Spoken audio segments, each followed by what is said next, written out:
হযরত ওমর রাদিয়াল্লাহু তাআলা আনহুর একটা ছেলে জীবনে একবার নবীজি সাল্লাল্লাহু আলাইহি ওয়াসাল্লামের একটি কথার বিপরীতে বিরোধিতা করে নাই, একটা যুক্তি দেখাইছিল, পাল্টা একটা ভিন্ন যুক্তি দিছিল। হযরত ওমর রাদিয়াল্লাহু তাআলা আনহু মৃত্যু পর্যন্ত ওই সন্তানের সাথে আর কথা বলেন, কথা বলেন। হযরত নূহ আলাইহিস সালাম সন্তান কেনানের মৃত্যুর সময় দোয়া করছিল আল্লাহর কাছে, আল্লাহ আমার সন্তান ডুবে যাচ্ছে পানিতে। আল্লাহ নিষেধ করছে, ইন্নাহু লাইসা মিন আলিক, কোরআনের আয়াত। আল্লাহ বলছে, হে নূহ সাবধান, এটা তোমার সন্তান নয়।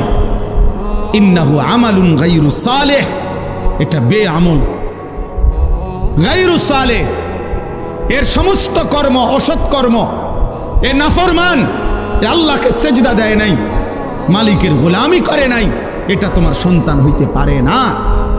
এজন্য এই ছেলে তোমাদেরকে বলি, বাবা তোমরা যারা নামাজ পড়ো না, তোমরা যারা চরিত্রহীন নারী, ছবি, উলঙ্গ দৃশ্য, মোবাইলের নাচ গান আর এই অসভ্যতা দিয়ে তোমাদের যাদের জীবন, তুই মনে রাখিস তুই কোনো মুসলমানের বাচ্চা না, তুই কোনো মুমিনের বাচ্চা না। হ্যাঁ হ্যাঁ, সাফ কথা, এটা কোরআন বলছে। আল্লাহ বলে দিছে নূহ নবীকে, সাবধান, এটা কি না, তোমার সন্তান না।